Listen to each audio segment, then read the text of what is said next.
장관님 고생을 많이 하시는 것 같아서 이번 질의는 제가 이길 차관께 조금 쉬고 계십시오. 예. 드리겠습니다. 국내 마약 사범은 한 15,000~16,000명 정도로 계속 되는데 실제 우리가 이제 드러나지 않는 범죄 암수율을 따지면 한 46만 명 정도로 된다고 추정이 되고 있습니다. 마약류 관련한 범죄. 예, 예. 근데 지금 이제 윤석열 정부에서 마약과의 전쟁도 선포하고 하는데 전쟁에 승리하려면 재발을 방지하기 위한 마약에 중독된 사람들의 치료가 굉장히 중요하거든요. 우리나라는 마약류 중독자 치료 보호 규정에 따라서 전국에 21개의 전문 치료 병원을 지정해서 복지부도 지정하고 시도에서 지정해서 운영을 하고 있습니다. 그런데 이 21개 치료 보호 기관 중에서 법적 기준을 충족하는 기관은 5개밖에 안 됩니다. 이건 아까 장기이식 의료기관과 마찬가지로 현실적이지 않는 기준이나 이런 것들이 있는 게 있기 때문에 이거는 한번 살펴보시면 좋을 것 같고요. 그 외에 그러면 뭐 46만 명 정도의 중독자가 있다고 추정이 됨에도 불구하고 실질적으로 치료 보호되는 실적은 300명도 채 안 되는 실적을 보여주고 있거든요. 지난 5년 동안의 그 지정 병원별로 치료 보호 실적을 보면 지난해 보면 전체 한 280명 중에서 거의 2군데 병원이 97%에 해당되는 뭐 환자를 다 치료하고 있습니다. 이게 인천에 있는 참사랑병원하고 국립부곡병원인데요. 나머지 19개 지정 의료기관은 사례가 없거나 있어도 아주 미미한 수준에 불과합니다. 그 지정 병상 수 차도 편차가 굉장히 큰데요. 치료보호 실적이 가장 많은 인천 참사랑병원은 8개로 지정이 된 반면에 지난 3년간 치료보호 실적이 없는 마더스 병원 같은 경우에는 84개로 병상 수는 지정이 되어 있고, 그러니까 안 맞습니다. 너무 현실적으로 좀 안 맞는데 저희가 그래서 일일이 좀 전화를 해봤더니 보건복지부 소속기관인 우리 국립정신병원 5개소는 국립부곡병원을 제외하고는 의료진이 없거나 치료할 수 있는 또는 외래 진료만 가능하거나 아니면 아예 사업에 대한 이해가 부족해서 실제로는 국립공주병원 같은 데는 돈을 내셔야 돼요. 이렇게 얘기를 하고 있습니다.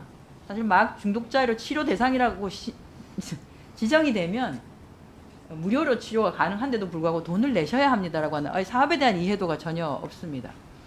이게 지정병원, 우리 국립보건복지부 소속기관의 상태이고요. 의료진 없거나 외래만 가능하거나 잘 모르거나 딱 제대로 가능한 데가 국립보건병원 하나고, 그 외에 지정은 되었으나 마약 환자를 받지 않고 있는 지정병원입니다. 안 계시고요. 경남 부곡병원을 알아보시겠습니다. 저희는 진료를 안 보고 있습니다. 마약은 저희 병원은 안 되고 왜 지정했는지 모르겠어요. 여기 말고 야주병원으로 전화를 해보세요. 이런 식인데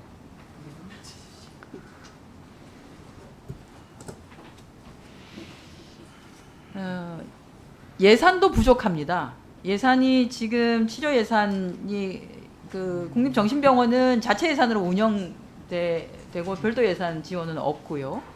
그리고 이제 시도 지정 16개 병원도 국비하고 지방비를 5대5로 하고 있는데 재정 자립도가 낮은 지자체는 치료보호 예산이 증액이 부담이 당연히 되겠죠. 굉장히 복잡하게 되어 있습니다. 환자가 나오면 지자체가 예산이 교부가 된다 하더라도 그 치료보호기관이 병원이 그 대상자 치료하는 대상자 주민등록 주소지에 있는 지자체에 청구를 하도록 되어 있습니다. 그러니까 얼마나 되는지도 사실 알 수가 없는 상태.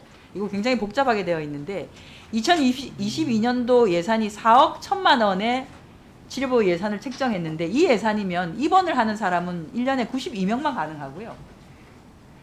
그 다음에 외래로 치료를 할 수 있다라고 하면 1년에 190명 정도밖에 안 됩니다.